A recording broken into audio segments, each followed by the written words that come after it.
Jadi awalnya itu juga menarik tuh, awalnya aku pikir, "Oh ya udah fokus ke toys aja." Tapi ternyata ada juga seniman-seniman yang selain bikin toys, bikin art print juga. Contohnya kamu sebutin aja nggak apa-apa. Contohnya, Nicole Oke. dari Jogja, dia memang terkenal dengan toys-toys-nya dia, Mmm. tapi dia juga bikin art print.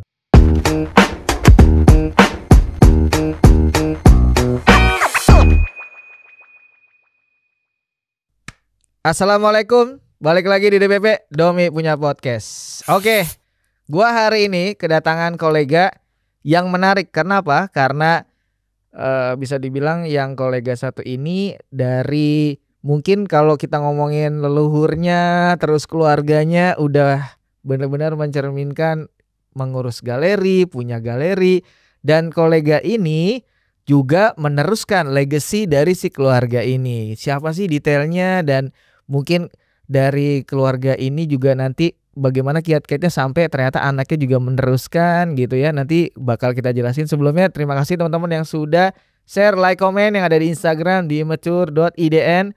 Ada juga di YouTube Mature Indonesia dan juga di Spotify Domi Punya Podcast. TikToknya juga sama di Mature Indonesia. Oke, nggak lama-lama langsung aja. Terima kasih ya, Ken.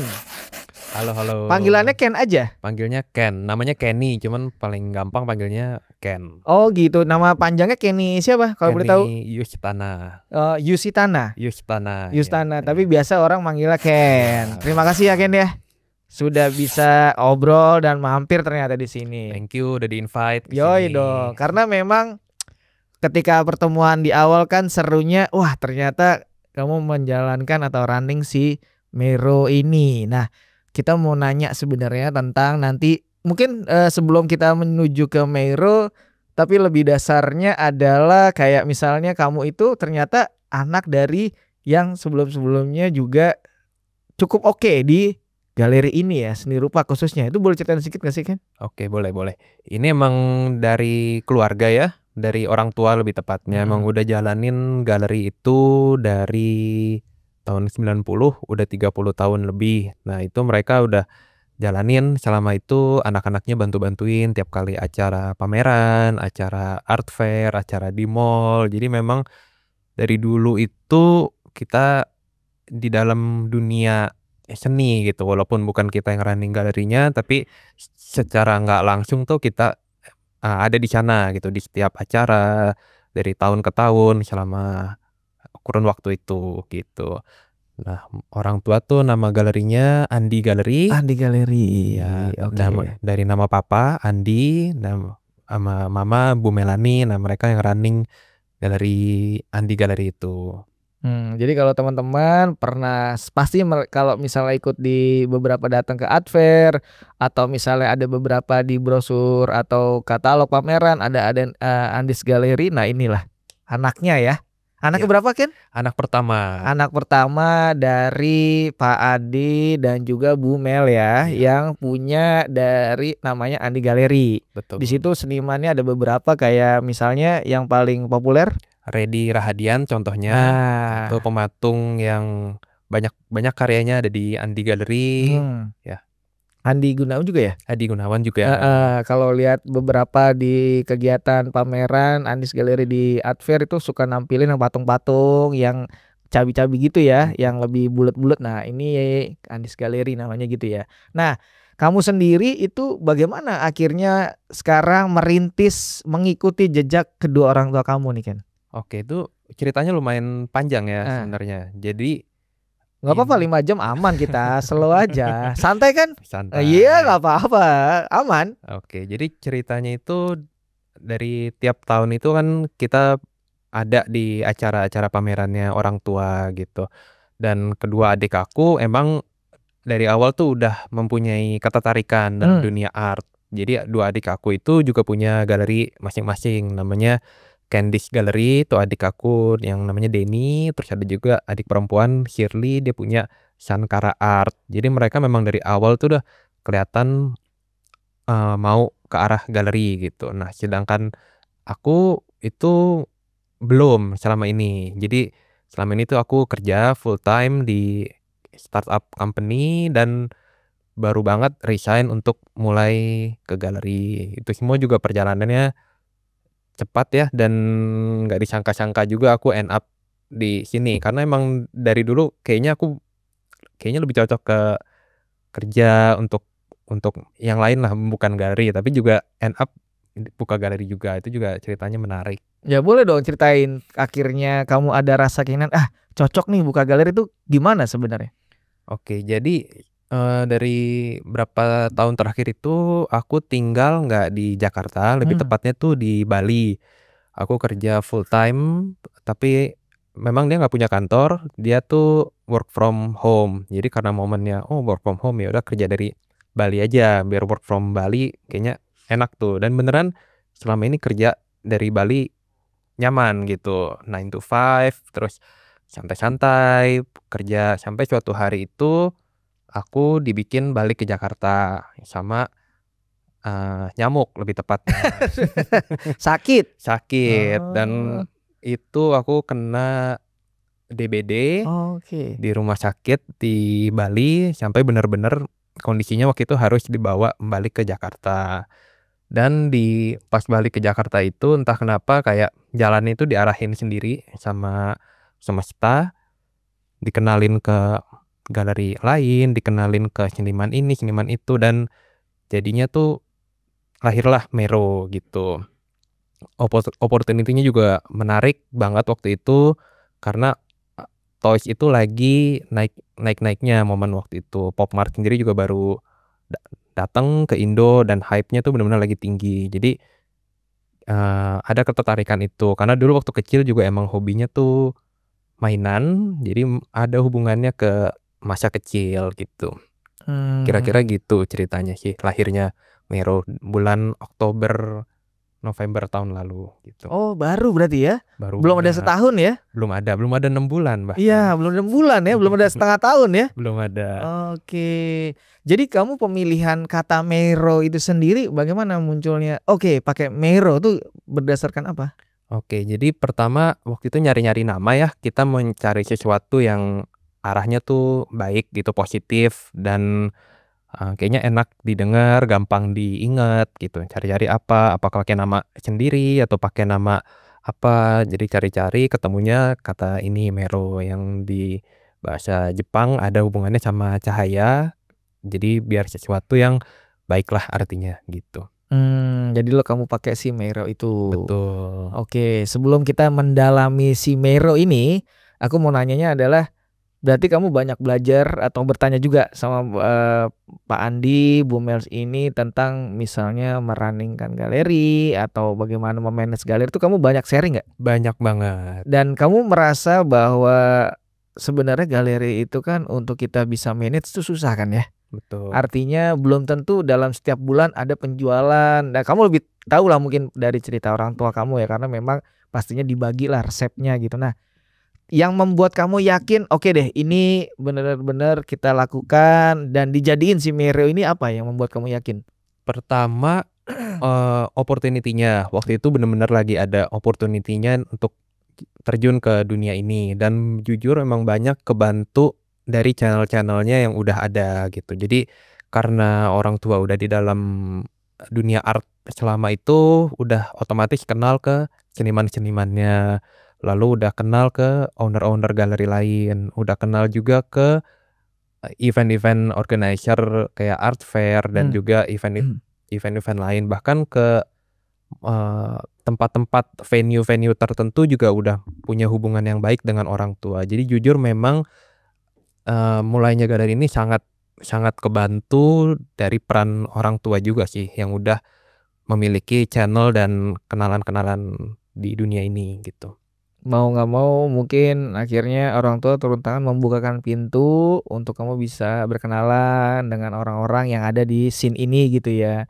Tapi kan yang menarik adalah berbeda nih, jejaring dari orang tua kamu yang mengurusi Andis Galeri dengan si Mero ini kan sebenarnya berbedanya adalah pilihan. Artinya dari senimannya, lalu dari bentuk kekaryaannya, mediumnya itu kan sebenarnya agak berbeda ya. Betul. Nah itu kenapa akhirnya kamu memilih Toys sekarang mungkin tadi kamu sudah mention soal karena kamu suka kan. Tapi kan ada mungkin arti lain atau maksud lain, nggak cuma suka. Maksudnya kenapa kamu yakin ngambil jalur ini?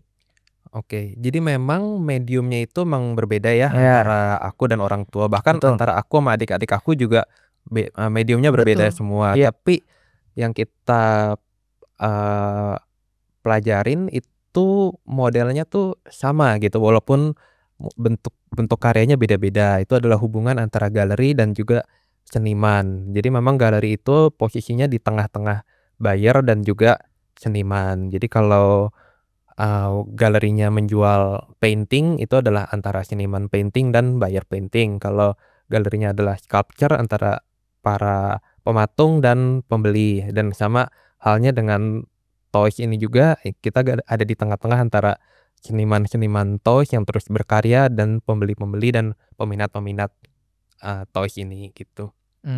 Kalau aku lihat dari Instagram itu kan namanya Mero Collection.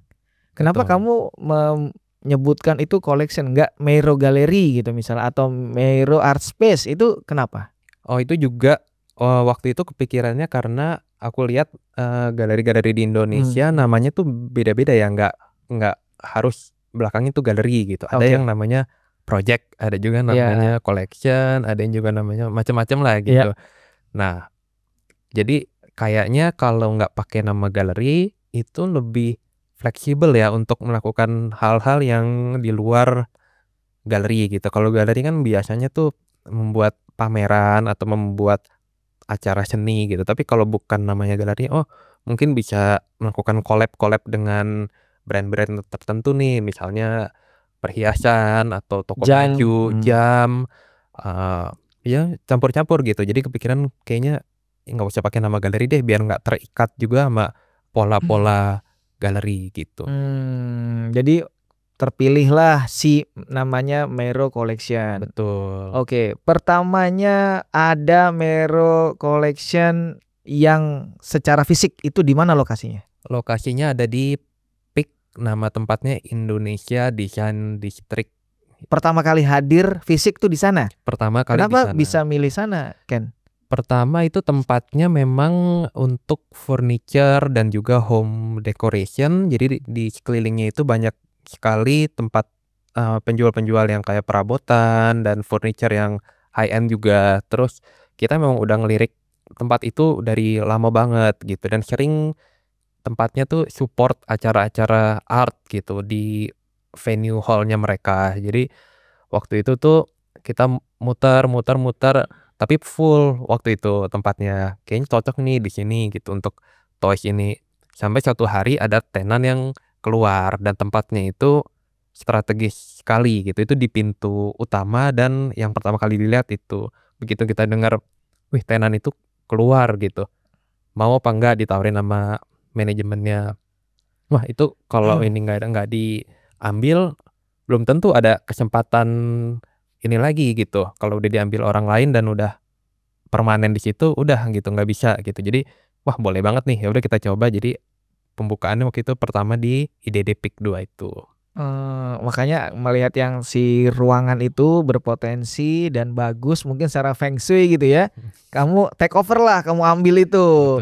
Jadi Betul, itu hadirlah si Mero Collection untuk pertama kalinya secara fisik tempat itu ya. betul.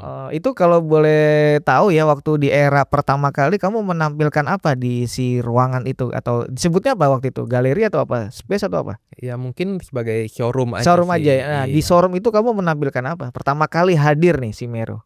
Itu campuran ya Hmm. antara toys dan juga ada satu patung juga waktu itu. Lebih ke karya-karyanya Archive dan Kaos sih untuk yang di Hmm. situ. Dan juga campuran-campuran seniman-seniman yang lain gitu. Tapi itu bukan dalam bentuk pameran ya, lebih ke showroom aja gitu. Stock room-nya tuh ada apa aja yang available, karena bentuknya juga uniknya kaca semua Hmm. jadi ruangannya itu 4x4, dia kaca semua jadi kelihatan dari Oh. luar gitu. Dan toys itu kan nggak besar ya ukurannya, jadi bisa diakalin lah biar muat banyak di sana. Jadi pertama kali buka, ada karya-karya Archive, ada kaos, ya macam-macam waktu itu. Hmm. Itu jadi terlihatnya dari luar tuh kayak showroom mobil lah, jadi kelihatan jelas gitu ya. Betul. Jadi dengan warna-warninya si karya-karya itu, si sculpture toys-nya itu gitu ya. Betul. Nah, kita udah mulai masuk ke Mero nih ya, detailnya. Artinya gini, mau bertanya kan tadi kamu juga sempat mention soal si kaos ini sendiri. Kita tahu bahwa atau teman-teman pasti tahu lah kaos itu adalah sosok seniman yang besar yang bukan lagi ngomongin Asia tapi sudah dunia. Itu artinya Mero sistemnya bagaimana untuk bisa menjual karyanya si kaos ini? Apakah beli putus, apakah kontrak, atau sistemnya bagaimana? Oke, jadi kita ada kenalan-kenalan yang memang ada channel ke kaosnya gitu. Nah, ini juga benar-benar terbantu sekali oleh peran keluarga juga karena ada Bapak Andi dan Ibu Mel. ya Bapak Andi dan Ibu Melani yang mengenalkan aku sama orang-orang penting di dalam toys ini gitu. Tapi karena orang tua enggak mendalami toys, jadi memang waktu itu kenal-kenal aja gitu. Tapi begitu aku mau mulai itu dikenalin gitu sama orang-orang yang ada kenalan untuk kaos rilis apa bisa sampai apa tuh terdistribusi ke Indonesia gitu. Ada channel-channelnya dan kaos itu kan juga tricky ya, agak banyak yang barang yang bukan originalnya. Jadi memang tricky sekali gitu dan kebetulan lewat jalur-jalur yang dikenal ini yang terpercaya, seleksinya juga lumayan ketat, bisa sampailah barang-barangnya untuk nyampe ditampilkan di Mero gitu. Jadi kamu tahu jalurnya yang official yang mana, jangan sampai nanti tertipu dengan yang barang-barang KW super ini gitu ya. Betul. Karena sebenarnya bagi orang umum ya untuk bisa membedakan antara KW super dengan yang official atau ori itu kadang agak sulit ya. Betul. Itu sebenarnya kalau kita sedikit coba berbagi informasi Ken tentang pengalamanmu membedakan yang KW super dengan asli itu terlihatnya dari mana sih kalau kaos itu? Pertama dari berbagai macam faktor ya, ada dari bentuk figurnya sendiri gitu. Kalau yang original itu bagus itu warnanya, kalau yang Dove ya Dove gitu, kalau yang warnanya kan ada brown, ada grey, ada black gitu. Kalau yang Harusnya ada di sini Ken. Iya. Nah, next ya. Kelihatan dia. Brown itu harusnya seperti apa, boxnya juga harusnya seperti apa. Terus ada juga yang ada sertifikat kayak bisa di-scan gitu. Nah, itu juga harus bisa di-scan. Jadi ada yang cara-cara untuk mencari tahu itu asli apa enggak gitu. Kalau udah sering lihat yang asli, begitu lihat yang palsu itu akan kelihatan banget gitu. Warnanya tuh beda banget dan boxnya juga beda. Jadi ada banyaklah faktor yang membedakan gitu. Jadi untuk teman-teman yang mungkin baru akan mengoleksi, caranya dengan tadi salah satu faktornya ya. Betul. Dan yang dihadirkan sama Mero ini dijamin 100% asli ya. Betul. Originalitasnya jelas, di scan barcode-nya akan direct ke informasi kaos itu sendiri ya. Betul. Oke. Selain kamu menampilkan si kaos ini, kamu juga merangkul seniman Indonesia pastinya. Betul. Untuk bisa dimasukkan ke galeri si Mero Collection ini. Betul. Nah, sampai hari ini itu kamu sudah mengumpulkan berapa seniman Indonesia yang hadir di Mero karya-karyanya? Oke, jadi ini juga di perjalanannya waktu itu kan kita hanya showroom aja, stock room gitu. Baru kita dengar rekomendasi dari galeri-galeri lain gitu. Katanya lebih baik kalau ada pameran dan ada program dibanding cuman showroom aja, karena showroom kan sifatnya pasif ya, cuman ada stok apa penjualan.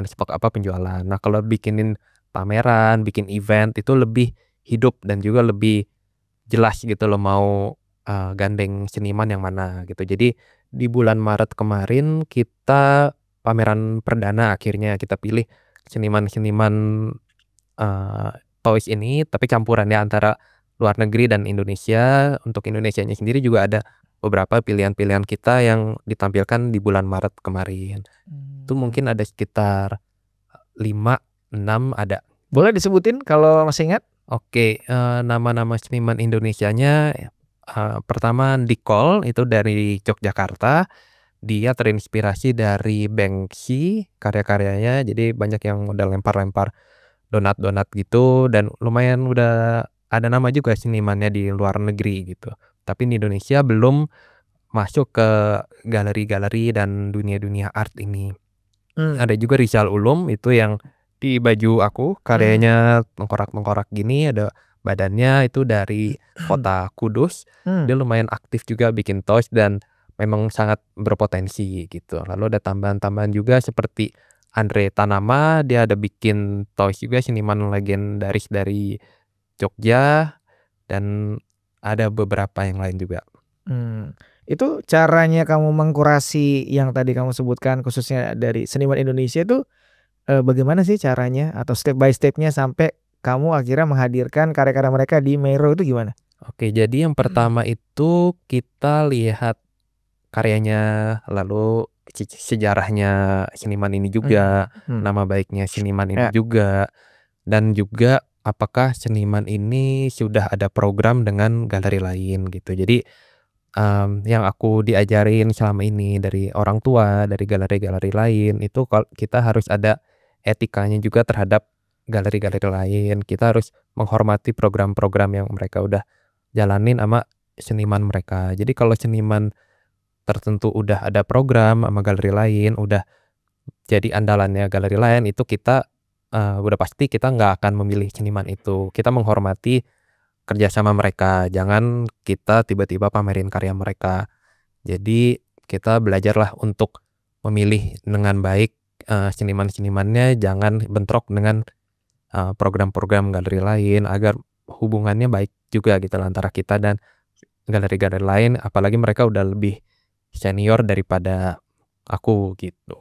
Jadi kita juga mapping-nya melihat kanan kiri, apakah seniman A ini sudah dipegang galeri ini, itu, karena kalau udah mending nggak usah untuk menjaga tali persaudaraan atau silaturahmi itu ya. Betul. Jangan sampai ada gesekan gitu ya. Betul. Kecuali mungkin memang senimannya udah nggak ada di program galeri itu lagi atau udah benar-benar resmi berpisah gitu. Nah, itu kan lain cerita ya. Berarti senimannya tidak punya rumah gitu untuk memamerkan karya-karya dia, karena ada juga beberapa kasus yang kayak gitu. Jadi benar-benar kita lihat case by case ya, hubungan antara seniman dan galeri yang lain gitu. Yang penting kita cari jalur tengahnya agar hubungannya tuh ke mana-mana tetap baik gitu. Itu kan bisa dibilang cara kamu menilai ya.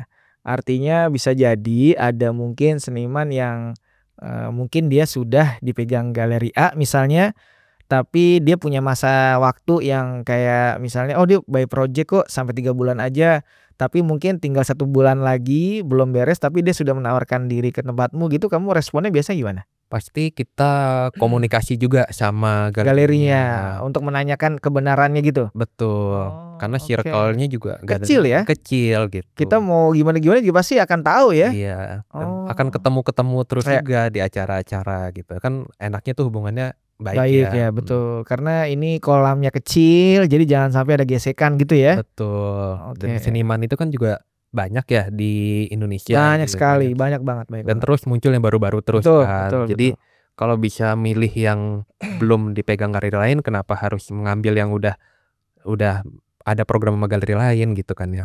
Iya, iya. Ya memang waktu pas aku datang itu ke Ranuza itu kan si ruangan Meiro ini banyak terdisplaynya adalah sculpture toys itu ya. Artinya sebenarnya kamu memang memfokuskan di ranah itu, atau once kalau ternyata misalnya kamu mengundang seniman si A ini untuk toys-nya ada di sana. Artinya ternyata si seniman A ini punya juga yang edisi kanvas, painting. Itu kamu juga sertakan nggak? Itu include juga. Oh gitu, jadi nggak hanya ngambil si patungnya aja atau toys-nya? Enggak hanya toys-nya aja. Oke. Jadi awalnya itu juga menarik tuh. Awalnya aku pikir, oh ya udah fokus ke toys aja. Tapi ternyata ada juga seniman-seniman yang selain bikin toys, bikin art print juga. Contohnya kamu sebutin aja nggak apa-apa. Contohnya Nicole dari Jogja. Dia memang terkenal dengan toys-toysnya dia. Tapi dia juga bikin art print, dia juga bikin painting, dan nggak menutup kemungkinan dia bikin yang patung 1 meter juga gitu. Daripada kita cuman menerima toysnya tapi paintingnya nggak tersalurkan, nggak bisa dipamerkan. Jadi kita juga include painting, patung, print juga di pameran yang kemarin. Lalu juga seniman Rizal Ulum itu juga ada paintingnya juga. Jadi ternyata walaupun mereka mulainya dari toys, mereka ada bikin yang lain-lain juga. Bahkan sampai merch pun juga mereka juga mulai bikin juga gitu. Dan itu ditaruh juga Iya, udah di kita udah Mero. mulai mencoba juga. Ada space buat naruh itu. Untuk yang pameran ke depannya kita mau cari space juga untuk tampilin yang merch juga. Oh, jadi tidak menutup kemungkinan tidak hanya si sculpture toys-nya ya, Betul. tapi dari medium-medium lain. Betul. Selama memang tadi yang utama dia tidak dipegang sama galeri ABCD ini. Betul. Oh, oke.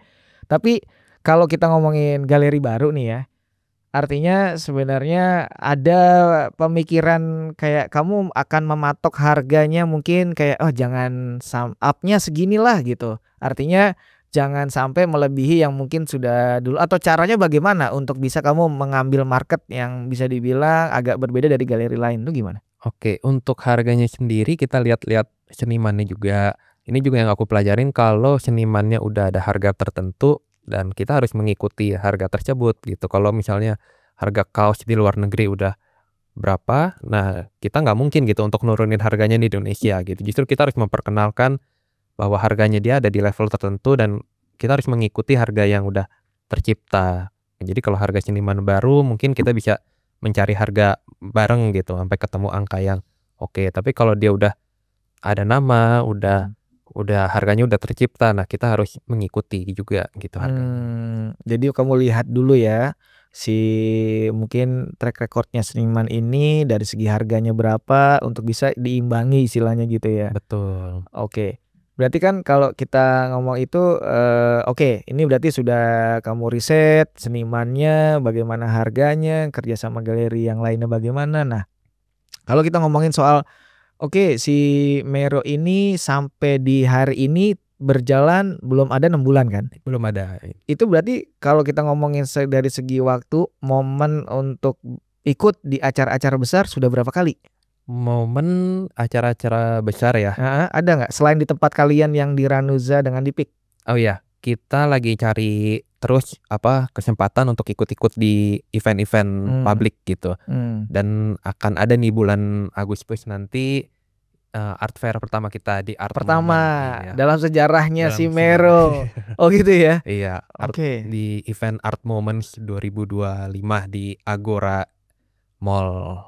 Dan itu boleh di-spill dikit informasinya di nantinya Art Moments, si Mero akan ngapain dan bawa seniman siapa aja, boleh dibagi infonya dikit? Mungkin kita masih dalam persiapan ya untuk pemilihan senimannya, yang pasti masih dalam ruang lingkup itu juga masih di dalam pop art dan juga fokusnya ke toys, tapi nggak menutup kemungkinan ada painting juga dan patung juga gitu. Yang senada tapi ya bukan yang patungnya genrenya benar-benar berbeda, enggak, tapi masih dalam rangkap look-nya juga masih seperti toys-nya gitu. Itu si tes kamu secara untuk mengkurasi itu kamu sendiri atau ada mungkin diskusi sama siapa biasanya? Ini Mero ini aku banyak berguru sebenarnya ke orang-orang di sekitar aku gitu, terutama dari galeri lain ya yang lebih senior gitu. Ada namanya galeri-galeri, di sini boleh sebut nama ya? Boleh dong, boleh. Galeri-galeri yang benar-benar aku hormatin gitu, kayak namanya Pak Audi dari Art Serpong Gallery. Dia benar-benar mentor, figur mentor aku gitu untuk hal-hal dalam pemilihan seniman, pemilihan karya, terus untuk pameran pertama itu apa yang harus ditampilkan, itu benar-benar banyak sekali yang aku belajar dari Pak Audi ini, udah kayak gurunya aku lah gitu. Lalu ada juga Pak Rambat dari Jagat Galeri, itu juga banyak sekali input-input yang diberikan ke aku gitu. Ada juga Pak Niko dari Galeri Genuan juga banyak ngobrol. Jadi banyak figur-figur yang ngebantu untuk perjalanan Mero ini gitu. Dan semua hal. Dan tentunya orang tua juga, adik-adik aku juga, semuanya banyak yang berperan penting untuk aktiviti Mero ini gitu. Jadi kalau dalam keluarga kamu kan sosok kakak paling tua lah ya? Betul. Paling yang istilahnya kakak pertama yang punya adik-adik, dan kalau dilihat justru adikmu yang duluan ya. Betul. Jadi kamu yang lebih agak lambat gitu, Betul. istilahnya telat istilahnya ya. Telat. Oh, jadi sekarang ini bisa dibilang punya karakter masing-masing ya. Betul. Meiro dikuasai lebih dikelola sama kamu sebagai kakak si Ken, lalu adik ibu ada si Ini galerinya Candice Gallery. Candice Gallery, lalu ada paling anak perempuan Shirley, itu Sankara Gallery. Iya. Itu mereka semua punya karakter masing-masing ya. Masing-masing. Jadi punya taste-nya masing-masing, cara kurasinya juga masing-masing gitu ya. Betul, garis tengahnya semuanya sifatnya galeri tapi memang genrenya berbeda. Betul, stylenya berarti beda. Kayak semua hobi denger lagu tapi genrenya beda-beda. Benar, gitu. paling simpelnya kan gitu ya. Iya. Oh lagu pop, Iya. oh lagu apa klasik, oh Iya. lagu metal gitu-gitu. Tapi semuanya nonton konser gitu. Iya, semua konser, benar. Jadi orang tua emang cukup lumayan terpenting ya untuk bisa membukakan jalan gitu ya. Betul. Dan kita saling support juga antara kakak beradik ini. Jadi misalnya ada buyer yang lagi nyarinya painting gitu, pasti kita akan refer ke adik kita yang laki-laki gitu, karena dia paintingnya paling banyak gitu. Stoknya paling ada ya. Stoknya paling ada. Tapi kalau yang nyari toys gitu akan direfer ke Meiro gitu, dan sebaliknya kalau nyari patung-patung yang bronze itu akan refer ke adik aku yang perempuan. Jadi semua terkoneksikan sebenarnya dalam satu rumah tuh ya kan. Tapi tinggal satu rumah kan ya kalian? Iya. Oh, jadi bisa berkomunikasi tuh kalau lagi makan tuh ya. Oh, lagi seru ini karya ini gini gitu ya. Dan obrolannya nggak habis-habis sih. Ya pasti dong ya kan. Jadi semua punya cerita tuh. Betul. Okay. Pameran kemarin kayak gimana, pameran selanjutnya gimana, terus cara-cara doing art bisnis ini gimana, semuanya nggak habis-habis, benar-benar tiap hari ngobrolin ini gitu. Tapi ketika kamu memulai ini sampai mau ke 6 bulan ini sebenarnya tantangan terbesarnya apa sih yang udah mulai kamu kerasa kayak udah tahu nih apa nih yang bisa kayaknya udah mulai menemukan rumusnya tuh di bagian apa? Pertama itu tantangannya di memberikan impression ya, karena ini kan galerinya baru perjalanan yang baru. Jadi dalam pemilihan seniman pun kita masih mencari seniman-seniman mana yang mau dipegang untuk long termnya. Ini juga aku quote dari brother aku Koko Niko dari galeri Gen One. Seniman itu banyak, tapi tugas galeri yang paling berat itu adalah memilih seniman mana yang mau digandeng untuk long termnya, karena itu nggak gampang dan prosesnya itu sulit gitu. Dari apakah senimannya karyanya bisa dijual, apakah attitude-nya juga baik dan namanya juga baik, dan semuanya tuh, dan hubungan antara galeri dan senimannya. Jadi nggak gampang banget untuk ketemu seniman yang sevisi dan satu pemikiran untuk bareng-bareng yuk jalan ke depan. Itu tantangannya paling berat sih gitu. Kamu harus perlu riset sih. Mungkin berkunjung ke studionya, berkenalan secara langsung, itu lebih enak ya untuk bisa memahami personnya, bagaimana sifatnya gitu kan. Betul. Tapi kalau misalnya dari tadi kamu juga ceritakan soal banyak membawanya kayak kaos atau yang terkenal. Nah, untuk yang si Indonesia itu sendiri, ada nggak sih dari seniman Indonesia memberikan proposal, Mas Ken atau Bro Ken, ini gue bikin karya bisa nggak ditaruh di Meiro gitu, ada nggak? Ada beberapa. Nah, beberapa. itu bagaimana kamu menanggapi para seniman-seniman yang memberikan proposal untuk bisa berkolaborasi dengan Meiro tuh? Oke, jadi iya sering dapat DM gitu. Di Instagram sering ya? Instagram. Oke. WA juga, kenalan aku seniman ini gitu. Pertama aku lihat kalau genrenya benar-benar berbeda gitu, kayak lukisannya abstrak atau lukisannya yang benar-benar fine art banget, itu kan nggak senada ya dengan Meiro ini. Jadi aku coba explain gitu ke mereka bahwa mungkin kita lebih fokusnya ke genre tertentu gitu. Jadi bukannya kita menolak karena kurang bagus atau apa, tapi memang lebih baik di galeri-galeri yang fokus kepada fine art atau lukisan abstrak gitu. Atau ada juga seniman-seniman yang udah ada nama mau taruh painting gitu. Itu balik lagi juga ke menjaga hubungan sama galeri lain. Kita lihat kalau begitu kita buka profilnya nih, dia udah dipamerin di Art Jakarta sama galeri lain gitu. Itu kita explain sih, bukannya kita nggak mau pamerin, kita mau banget gitu. Cuman karena ini udah satu program dengan galeri lain, lebih baik dilanjutin aja gitu, jangan pindah ke kita gitu. Nanti kitanya juga nggak enak gitu sama galeri tersebut. Jadi kita coba jelasin gitu loh. Yang memberikan informasi atau membalas semua pesan-pesan masuk itu siapa? Masih aku sih. Jadi kalau teman-teman seniman chat ke DM Instagram, itu yang balas berarti kamu? Iya, masih aku. Jadi kamu yang mencoba memberikan informasi, menjelaskan sistem si galeri Mero ini seperti ini. Kalau ada kerjasama dengan galeri lain mungkin kita nggak bisa terima dulu, kayak gitu-gitu jelasin semua ya? Betul. Biar senimannya juga mengerti gitu. Karena ini kan mungkin senimannya juga niatnya tuh baik ya, mau karyanya terpajang di beberapa tempat, tapi ya karena galeri biasanya ada bukan hukum ya, lebih ke rules yang nggak tertulisnya. Ya, hukum tidak tertulis istilahnya. Tidak tertulis, yang kayak kita kan sama-sama percaya aja gitu. Iya, kita percaya aja gitu. Jadi kita jelasin aja sih. Lebih baik terusin, lanjutin sama galeri tersebut. Kalau bisa justru makin berkarya di galeri tersebut, kita dukung banget gitu. Justru dengan ada galeri tersebut kan dilanjutin ke depannya lebih baik gitu, dibanding tiba-tiba pindah gitu ke galeri lain padahal sedang dibesarkan oleh galeri tersebut gitu. Jadi kita bantu jelasin dengan tujuannya baik juga gitu. Kalau di Mero itu ketika kamu ternyata ada yang ngasih proposal seniman ini, terus kamu lihat karyanya dan kamu merasa ini cocok, bagus ada di Mero. Kamu memberikan sistem apa? Apakah jadi represent galeri atau by project atau bagaimana sistemnya? Oke, jadi setiap galeri itu pasti mau nyari seniman andalannya gitu. Kayak kalau jagoannya ya. Jagoannya gitu. Jadi kalau kita kayak ke event-event art itu, kita ke galeri A pasti udah tahu yang dia akan bawa tuh kira-kira apa. Udah kebayang ya? Kebayang lah. Galeri B pasti bawa apa gitu. Nah, dalam pemilihan seniman pun juga gitu. Pasti kita mau mencari yang untuk long term ya gitu, bukan cuman satu pameran udah kelar terus pameran selanjutnya beda lagi, pasti enggak seperti itu gitu. Pasti kita mau hubungannya long term dan kita support juga senimannya juga support galerinya, benar-benar jalan bersebelahan untuk satu tujuan yang sama gitu.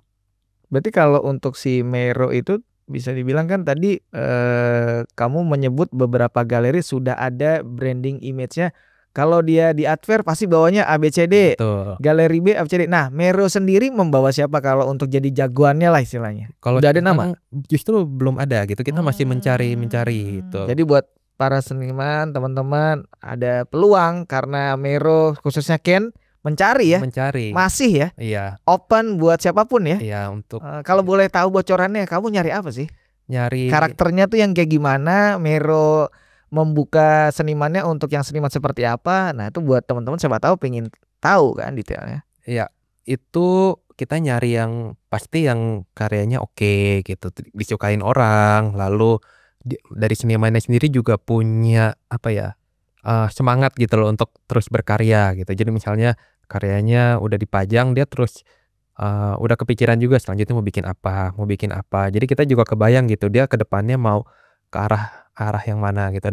Dan walaupun sekarang belum ada seniman yang permanen, tapi kita udah mulai kebayang dikit-dikit, oh yang ini kayaknya untuk long term oke. Oh yang ini kayaknya cuman satu pameran aja udah gitu. Kayaknya udah mulai kebayang walaupun kita belum go public untuk nyebutin seniman mana aja yang udah kita pilih untuk long termnya gitu.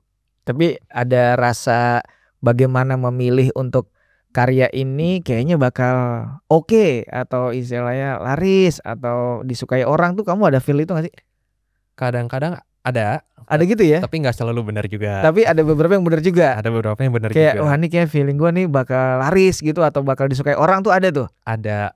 Tapi itu juga balik lagi ke taste-nya pembelinya juga sih gitu. Kayak kalau aku invite tamu-tamu yang di dalam dunia art gitu misalnya, pasti mereka akan pilih-pilih karyanya tuh yang lebih gimana gitu. Tapi kalau aku invite tamu yang orang yang bukan art, mereka akan cari tuh berdasarkan yang mereka suka aja gitu. Jadi tergantung dari profil pembelinya juga gitu, dan event apa gitu. Kalau event mall mungkin yang ngunjungin tuh udah bener semuanya gitu kan. Tapi kalau pameran-pameran kebanyakan kan yang udah into dunia art gitu. Jadi laku apa enggak juga kita lihat benar-benar dari event apa yang kita mau bawa dan tamunya yang akan datang tuh siapa gitu.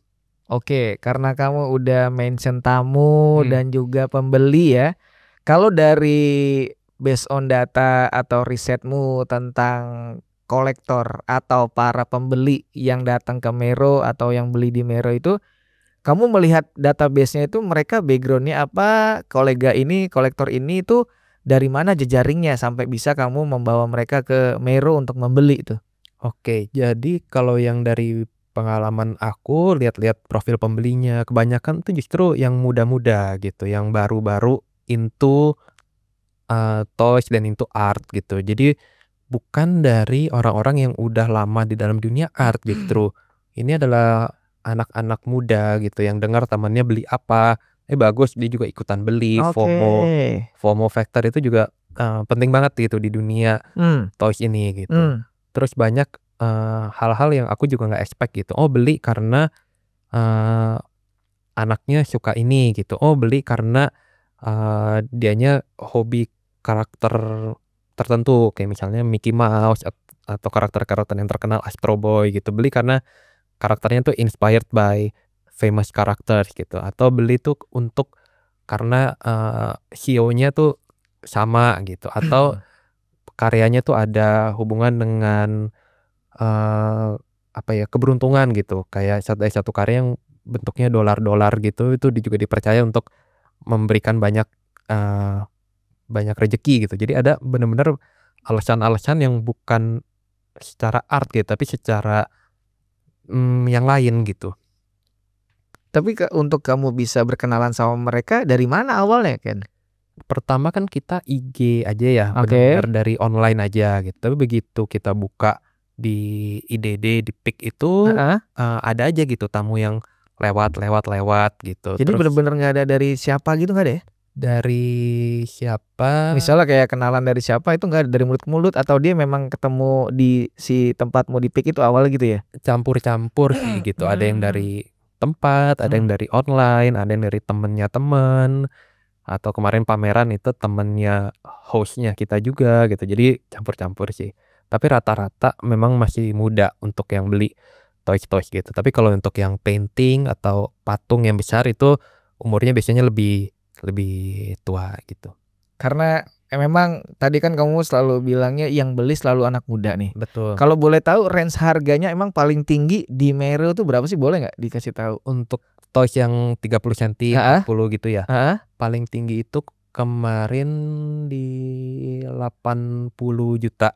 Itu harga paling tinggi? Itu ya. Harga 80 juta adalah harga paling tinggi si sculpture toys yang ada di Mero. Betul. Paling murahnya? Paling murahnya kisaran 5 juta, 4 juta. Jadi gitu. startingnya dari 4 juta, 5 juta? Betul. Jadi yang itu memang yang paling murah yang ada di si Mero ini. Betul. Sculpture toysnya. Betul. Yang 80 juta tadi itu udah laku tuh berarti? Udah. Kamu tahu yang beli siapa? Tahu. Ya kan aku yang jual. Iya, kan bisa jadi ada dari perantaranya. Iya. Artinya asprinya atau ajudannya ada tuh kayak gitu loh, kan? Iya, betul. Dia tidak mau terlihat. Oh iya. Aku punya teman yang nggak mau dipublish. Oh, iya. Tapi ngeri karya-karya. Iya. Jadi dia ada mungkin staffnya atau tangan kanannya yang dia suruh ke galeri atau untuk mencarikan karya kayak gitu, ada beberapa kenal. Nah, yang kamu kenal ini personnya yang beli ya? Kayaknya iya. Dianya gitu ya. Umurnya berarti berapa, kan kalau boleh tahu? 30-an. Jadi kamu sudah tahu market kamu under 40 berarti. Betul. Ya. Yang memiliki rasa untuk mengkoleksi toys ini dan harganya juga masih relatif kamu tahu di bawah 100 kayak gitu ya. Betul. Tapi kalau yang di atas 40 juga kadang-kadang ada aja untuk beli buat ulang tahun anaknya. Okay. Anak aku demen ini nih, baru mulai into art, yang mana yang cocok. Jadi aku rekomen juga, oh yang ini oke.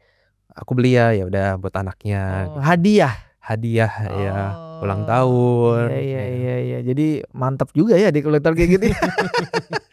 Oh, itu ada juga ya seperti itu. Atau ada mungkin juga teman kantornya atau istilahnya rekan bisnisnya gitu kali ya. Betul. Dia ulang tahun terus dia kasih coba yang berbeda dari yang lain dengan membeli si Sculpture Toys ini. Iya. Kemarin ada juga anak muda, kayaknya dia kerja gitu di satu perusahaan, bosnya tuh ulang tahun gitu, jadi dia beliin kaos gitu. Oh, kalau kita ngomongin kaos itu sendiri, sebenarnya paling murah berapa Ken di Mero itu?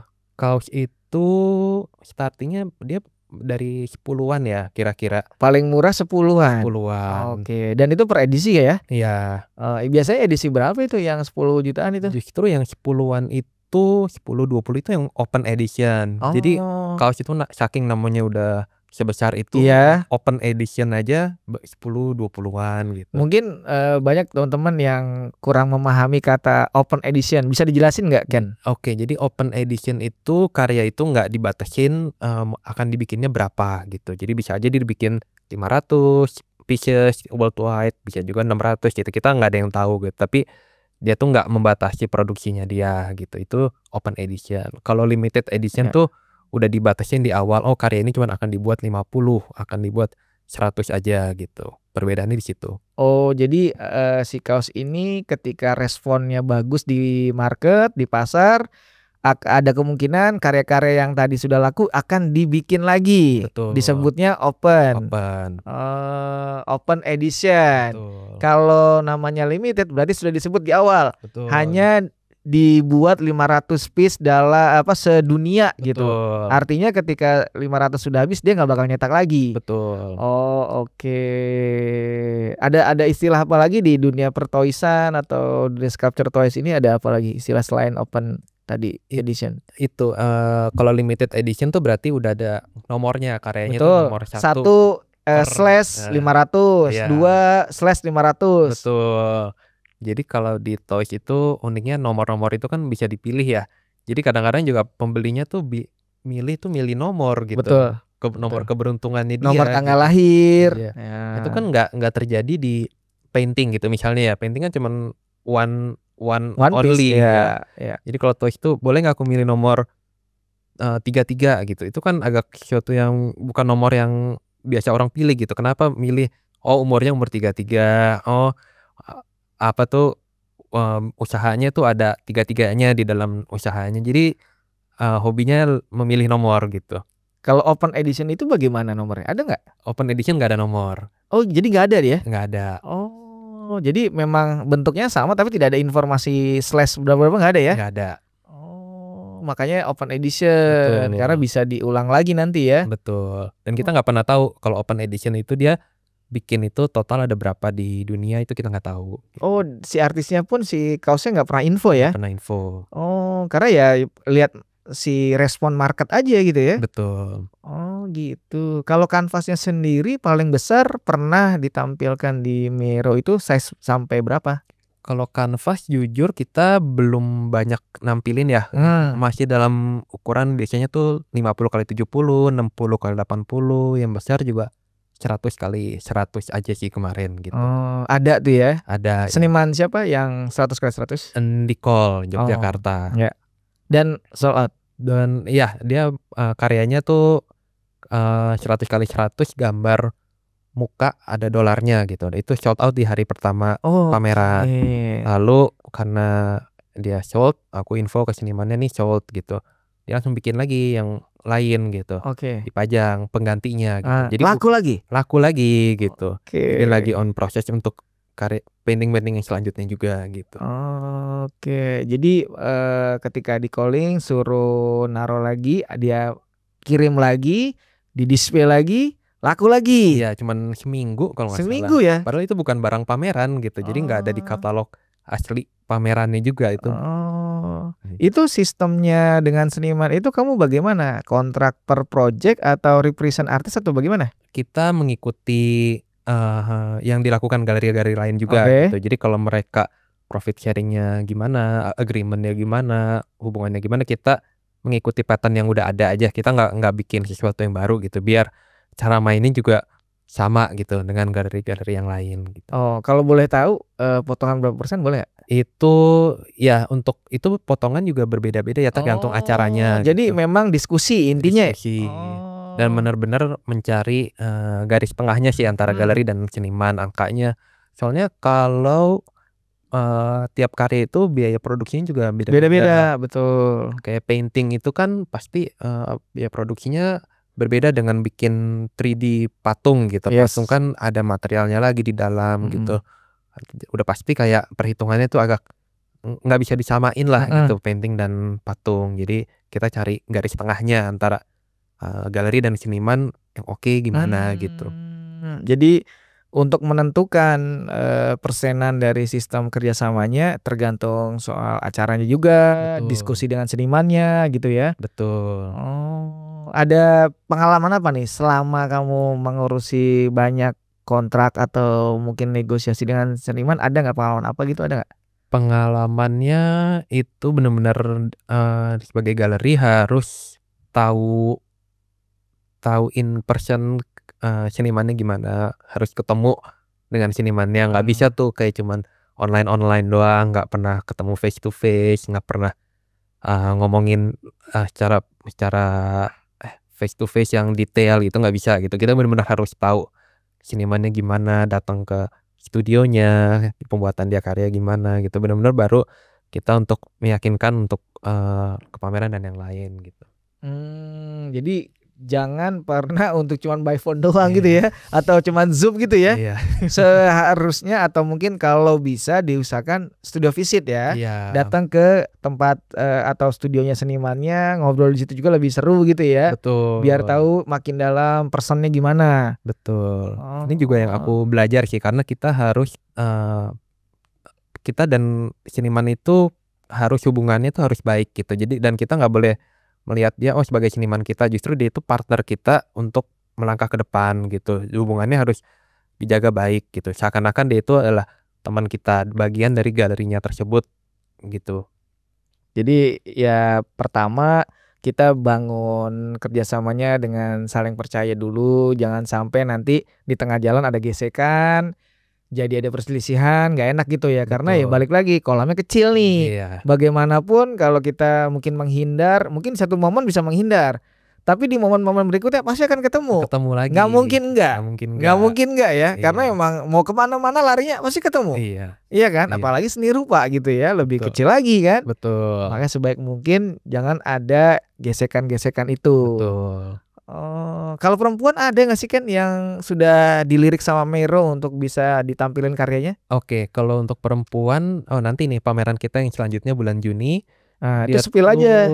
Seniman senior namanya Sylvia Tampi. Jadi dia di dalam landscape toys Indonesia itu udah nama yang bagus, established lah ya. Dia satu-satunya, setahu aku ya, dia satu-satunya perempuan yang bikin toys di Indonesia. Gitu? Tampi, ya. Jadi kalau ada pameran-pameran toys gitu, yang perempuan tuh dia aja gitu selama ini ya. Dan nanti Juni dia akan tampilin karya-karya dia juga, masih lagi dibikin nih sekarang nih. Nanti akan ditampilin, ada art printnya, ada figurnya juga gitu. Ini dalam Project Soul Exhibition atau group show? Masih group show. Group show. Boleh di-spill nggak siapa aja di dalam yang group show? Seniman yang kemarin sudah beberapa confirm confirm ada sekitar 14 sampai 13. 14? Iya. Banyak juga dong. Banyak. Banyak. Ada juga yang dari pameran kemarin lanjut lagi gitu, karena memang kita lagi coba untuk long term juga. Kayak yang kemarin di Call dari Jogja, Rizal Ulum ini dari Kudus, itu kita bawa lagi untuk project selanjutnya gitu. Dan Sylvia Tampi ini juga pameran Juni akan ikut gitu. Jadi ini Sylvia tadi? Iya, Sylvia. Itu adalah wanita the one only atau ada wanita lagi? Sementara ini one and only. Semuanya laki? Iya. Dari di Indonesia ya. Iya, maksudnya dari si programmu group show 14 tadi yang sudah konfirmasi.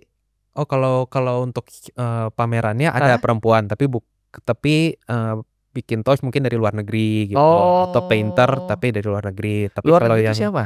Kita banyak dari Thailand. Karena di Thailand ini juga pop art ini, apalagi mini sculpture toys itu udah maju gitu. Jadi kamu bawa tuh dari sana. Kita bawa. Karena di Indonesia juga belum muncul karya-karyanya. Kita ada beberapa bawa dari Thailand, dari Taiwan gitu-gitu juga ada.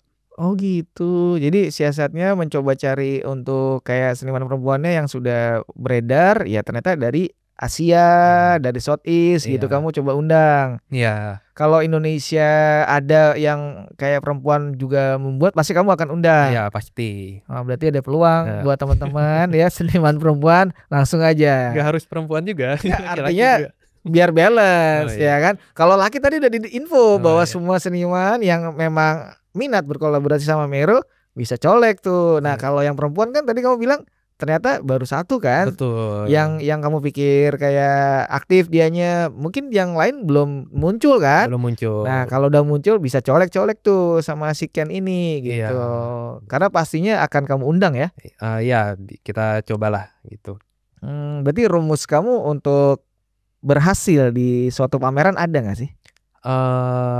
Karena ada banyak faktor ya untuk pameran pertama itu, ada juga memberikan impresi juga, ada pentingnya juga, untuk event-nya bagus, tamunya rame juga Hmm. juga penting juga, Hmm. penjualan juga, penting juga. Jadi banyak faktor sih untuk pameran itu dibilang sukses apa enggak, atau bisa juga dapat kenalan-kenalan penting di situ, tapi belinya tuh setelah pameran, untuk project-project selanjutnya dapat kenalan, dapat relasi juga, itu juga tolak ukur pameran juga. Jadi banyak banget faktornya gitu selain penjualan gitu. Berarti kalau versi menurut Ken Mhm. yang dibilang pameran sukses tuh yang seperti apa sih? Yang rame, penjualannya laku, Oke. dapat kenalan di situ Hmm. untuk digarap untuk project-project selanjutnya, seperti itu gitu. Jadi nggak melulu soal laku juga ya, tapi Betul. ada poin-poin tersendiri yang bisa mendukung itu juga ya. Betul. Kenal-kenal apa, nambah-nambah phonebook misalnya, nambah kolega gitu ya. Betul, orang-orang Oh. penting yang datang di situ, misal, Mmm. orang yang punya bisnis tertentu gitu, tapi baru approach nanti di bulan-bulan selanjutnya, jadi ada project bareng, bikin collab gitu kan juga itu kenalnya awalnya di pameran itu gitu. Jadi banyak banget faktor yang bikin pameran tuh berhasil gitu. Yang sukses, Mmm. berhasil karena punya perspektif beda-beda ya Betul. sebagai owner ya. Betul. Ada yang mungkin kategori sukses ya kalau bisa dot-dot merah ini banyak, ya kan ada Betul. yang begitu. Atau cukup dengan ramainya pengunjung dan juga, mungkin respon baliknya dari, si para pengunjung itu udah dibilang sukses, ada gitu-gitu. Betul. Atau banyaknya diliput sama media atau Nah. selebgram, itu kan sekarang banyak tuh yang selebgram atau, influencer yang datang ke galeri buat ngambil video tuh kan bisa juga, oh nih semakin didatengin semakin bagus gitu kali ya. Betul. Banyak banget faktornya. Banyak faktor ya Iya. sebenarnya. Tapi untuk cara Meiro mempromosikannya dengan lewat apa? Masih dengan pemilihan, pameran kemarin tuh kita host-nya itu orang-orang yang lumayan berpengaruh lah di dalam Contoh dunia. kamu sebutin aja, kan udah terjadi kan? Iya, udah terjadi.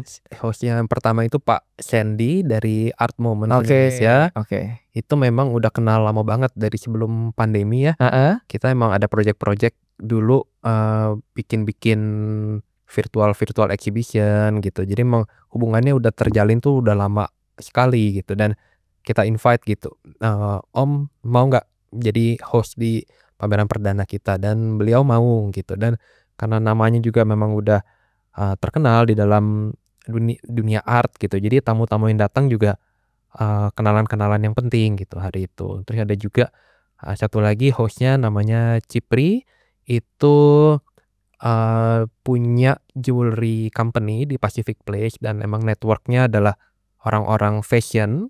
Jadi hari itu dia benar-benar sekuat tenaga untuk invite-invite tamu-tamu penting di dalam dunia fashion gitu, dan banyak banget yang datang hari itu tuh, fashion designer, Ya.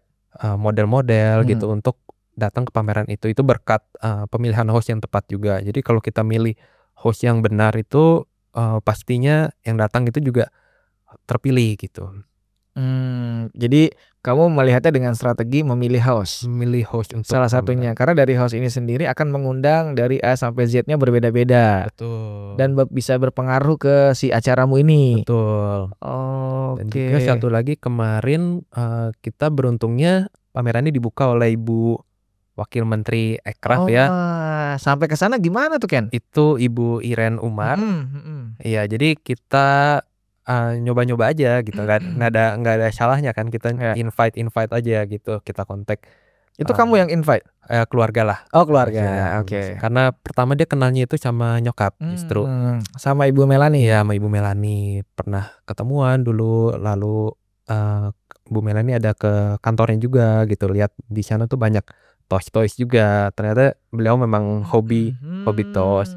Terus ada saran mau coba invite nggak Ibu Irennya gitu. Jadi kita coba gitu, bikin surat undangan, nggak ada salahnya juga kan kita invite. Kalau nggak datang ya udah gitu, kalau datang ya udah kita coba. Tertarik gitu, minta kirimin katalognya, mau lihat-lihat detailnya. Wih, jangan-jangan datang nih gitu. Ternyata datang. Sekalian kita tanya mau buka acaranya juga nggak? Boleh. Oh ya udah gitu. Senang banget dong ya. Senang banget. Pameran pertama dibukanya oleh lumayan orang-orang penting juga waktu itu. Itu semesta mendukung tuh kan. Semesta dilancarkan. Itu berarti perdananya Mero pameran langsung Ibu Wakil Menteri yang membuka. Betul. Oh keren. Berarti sudah direstui semesta tuh kan. Betul. Dan banyak seniman toys yang ada nama juga waktu itu hadir di pameran perdana kita. Jadi memang kita thank you banget untuk supportnya ini orang-orang yang berpengaruh semua sih kebanyakan gitu yang datang. Jadi bisa ada impact, bisa dari mulut ke mulut, informasi, jadi tersiarlah si nama Mero ini ya. Betul. Ibu Wakil Menteri ngambil nggak? Ada. Ya kan support juga Ken, ya kan. Mantap, siapa tahu ke depannya Ibu Wakil Menteri akan terus berkontribusi mendukung seniman-seniman Indonesia Ken. Iya, memang beliau supportnya luar biasa sih untuk yang ekonomi kreatif Indonesia ya. Beliau ke event-event art banyak sekali gitu. Tiap hari kayaknya nggak berhenti gitu untuk menghadiri satu event dan yang lain gitu. Memang luar biasa banget Ibu Iren itu. Jadi salah satu yang kolega support juga Ibu Wakil Menteri itu ya, Bu Iren itu. Iya, betul kemarin. Kamu sendiri ada rencana yang kepingin yang membuka siapa, ada nggak kepikiran? Kita masih nyari untuk yang bulan Juni nanti kan kita akan ada pameran lagi. Lagi nyiapin hostnya, MC-nya siapa. Pinginnya siapa? Masih dalam ini. Nggak mau, siapa tahu kan orang ada nggak boleh tapi ya belum. Oh belum. Ditunggu aja nanti di posternya namanya siapa. Oke. Jadi itu juga menentukan soalnya ya siapa hostnya, siapa yang buka tuh lumayan untuk membuka jaringan ya. Betul. Karena nih di dalam galeri ini penting banget untuk relasi, kolaborasi gitu, networking itu penting banget gitu, karena dari network ini justru yang jalan itu kebuka gitu. Kalau jalan sendirian itu pasti lebih sulit gitu dibanding banyak kenalan dan opportunity gitu. Berarti ya itulah efek juga kamu sering sharing sama Mbak Andi, Bu Melani, akhirnya mendapati resep-resep seperti ini kan berarti kan? Iya betul. Ditambah kamu juga merasakan langsung terjun ke lapangan, itu lebih dapat banget tuh infonya kan? Betul. Karena beda tuh dengan mungkin hanya sharing di meja makan sama yang direalisasikan di lapangan kan? Iya betul. Itu beda banget gitu. Kayak mungkin juga adik-adikmu kan juga sharing juga tipikalnya seperti apa gitu. Sering tapi sama keluarga untuk kayak ada keresahan ini gitu sering tuh ya? Sering banget gitu. Mungkin hampir tiap hari gitu kita ngobrolin ya. Jadi ini, gitu. Bagaimana strateginya, apa langkahnya gitu-gitu ya? Betul. Dan tipe seniman kan berbeda-beda. Oh iya, beragam. Yang dijual juga berbeda-beda. Betul. Sifatnya beda-beda. Kita benar-benar banyak banget ngobrolin apa langkah-langkah yang terbaik tuh gimana gitu. So far bagaimana untuk menjalankan Mero ini, Ken? Itu senang banget sih. Itu kita ngerasa jalan itu benar-benar dibuka ya. Dari waktu itu benar-benar buka toko yang pertama, buka showroom di IDD sampai sekarang itu banyak banget opportunity yang tadinya nggak ada tiba-tiba jadi ada gitu. Dan kita belum tahu juga untuk kedepannya opportunity apa yang bisa dikerjain, tapi kita coba sebisa mungkin lah gitu untuk begitu ada opportunity kita garap gitu, jangan disia-siain gitu. Karena kadang yang namanya kesempatan datang cuma sekali. Betul. Nggak bisa diulang. Diulang. Jadi manfaatkanlah kesempatan itu dengan sebaik-baiknya gitu ya. Betul. Dijaga dan dipegang erat-erat kalau udah dapet gitu kan. Iya. Andai pun kita belum mampu laksanain harus cari cara untuk Betul. bisa pokoknya gitu. Penting opportunity-nya diambil dulu. Benar, kan itu bisa step by step dengan cara kita lebih kayak memperlihatkan bahwa kita sungguh-sungguh sebenarnya kan. Betul. Otomatis nanti akan ada terbuka opportunity lainnya. Betul. Ya kadang image kayak branding itu penting kan. Kayak image-nya si Mero ini seperti apa, makanya dijaga juga tuh brandingnya kan. Betul. Supaya ke depan jadi tahu kayak tadi kan kamu mentionnya, oh Galeri A kalau ada art fair atau pameran pasti akan ngeluarin jagoan ini. Betul. B ini, C ini, nah ntar Mero tuh ini gitu. Nah kan sekarang lagi masa scouting lah atau cari-cari kan. Impiannya apa untuk sampai ke depan si goalsnya Mero apa? Kita pengen semua karyanya itu yang dipamerin itu kita yang produksi figur-figurnya. Jadi itu eksklusif dan peran Mero itu benar-benar krusial banget di dalam pembuatan karya-karya tersebut gitu. Jadi itu kalau sekarang kan masih banyak yang diproduksi oleh senimannya sendiri gitu. Betul. Tapi kita impiannya ke depan semuanya itu diproduksi oleh Mero. Jadi kita juga support juga senimannya untuk memproduksi karya-karyanya dan jadi spesial gitu karena karya-karya itu cuma muncul di tempat itu. Oke karena supaya berbeda dari sebelum-sebelumnya, pingin yang lebih dari nol sampai terjadinya diproseslah di Mero ini. Betul. Kalau pameran yang kemarin ada beberapa yang Mero produksi tapi belum bisa semua gitu. Jadi kalau kemarin ada 20-an toys, mungkin baru 3 yang Mero produksi. Oke. Terakhir nih Ken, ada yang mau disampaikan nggak sebelum kita berakhir? Karena kadang kalau kita ngobrol nih, kalau nggak ada ininya kayak stopnya itu bisa sampai 4 jam 3 jam kayak kita ngobrol waktu di Jakarta Post tuh kan. Nah ada nggak sebelum berakhir ada informasi yang mau dibagi tentang proyeknya Mero mungkin atau proyekmu pribadi? Silakan, boleh banget. Pesan-pesannya itu banyak-banyak belajar dari orang lain juga selain diri kita gitu. Pasti kita kan utamain diri kita untuk ngelakuin semua hal, tapi banyak mentor-mentor di luar sana yang lebih pengalaman dari kita. Justru input-input dari mereka itu yang kadang-kadang kita nggak tahu gitu bahwa itu tuh penting gitu. Terkait yang banyak yang tadi poin-poin tadi kayak etika sesama galeri itu kan juga dari input-input galeri-galeri yang lebih senior. Cara kita milih senimannya ruangannya di display seperti apa, itu banyak banget yang peran-peran orang-orang di sekitar aku gitu. Jadi penting banget networking dan dengar-dengar masukan dari orang-orang yang lebih senior atau jauh lebih senior daripada kita gitu. Itu penting ya. Penting banget ya. Untuk bisa mendengarkan karena mereka sudah berpengalaman ya kan, kita akan mencoba ke arah sana ya, jadi dengerin gitu ya. Berguru lah sama yang udah. Ada lagi nggak informasi tentang Mero, mungkin ada next projectnya apa atau lagi ngapain? Oke, kita akhir Juni nanti akan pameran yang kedua, judulnya Garden of Dreams. Itu ruangannya nanti akan temanya garden gitu. Tema itu Garden of Dreams itu kita impiannya untuk itu jadi tempat yang untuk taman untuk bermimpi gitu loh. Jadi karya-karyanya sendiri akan cerah-cerah gitu untuk dalam temanya anggapan seperti garden, dan itu karya-karya itu melengkapi mendekor seperti garden. Nah, ini karya-karyanya juga kalau yang pameran sebelumnya itu banyak karya yang udah jadi atau lama gitu. Tapi kalau yang nanti itu banyak yang new release, dan waktunya itu kira-kira sebulan dari sekarang. Semua karyanya sedang dipersiapin, campuran kombinasi seniman Indonesia, Thailand, Korea, Taiwan, Filipina. Itu ditunggu, itu menarik banget karyanya, baru-baru. Temanya garden itu? Garden of Dreams ya. Garden of Dreams berarti Mero Art Garden. Mantap. Oke. Jadi itu yang mau diangkat nanti ya, next projectnya ya. Iya betul. Kurasinya ada nggak? Kurasinya masih internal kita sendiri. Dari Meronya ya. Meronya sendiri.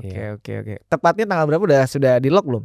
Akhir Juni. Akhir Juni. Tapi belum pastinya. Iya. Oh, tapi tetap di akhir Juni. Iya. Harusnya di 20-an Juni.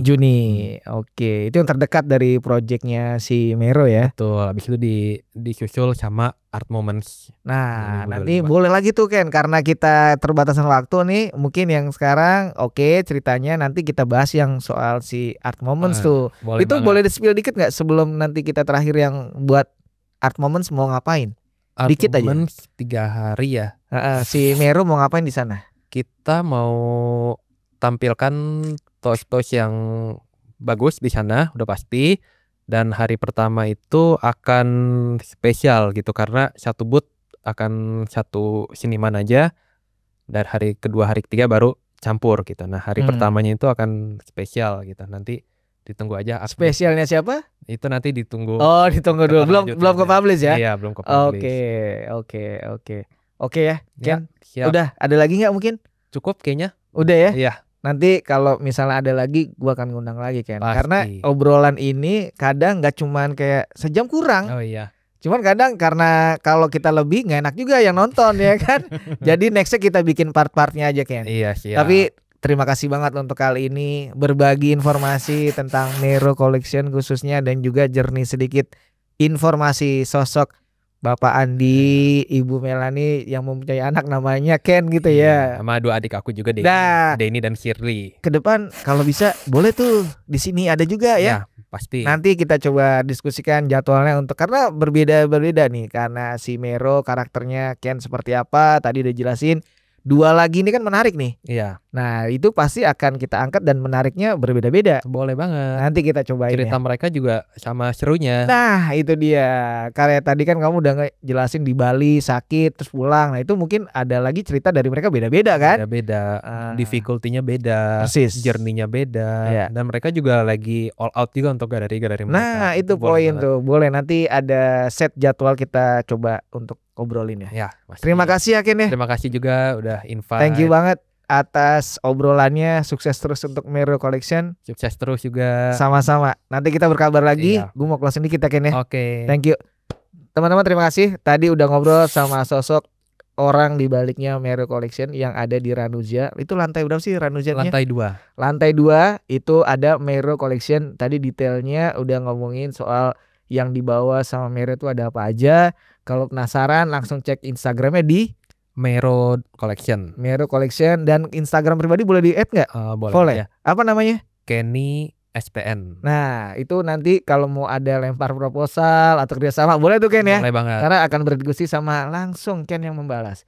Sekali lagi terima kasih teman-teman, dan nantikan episode selanjutnya dan lain-lainnya ada di YouTube-nya Metur Indonesia, dan juga share, like, komen, follow itu ada di Instagramnya metur.idn, dan juga kita ada di Spotify Domi Punya Podcast. Terima kasih. Wassalamualaikum warahmatullahi wabarakatuh. Thank you. Terima kasih Ken ya. Thank you.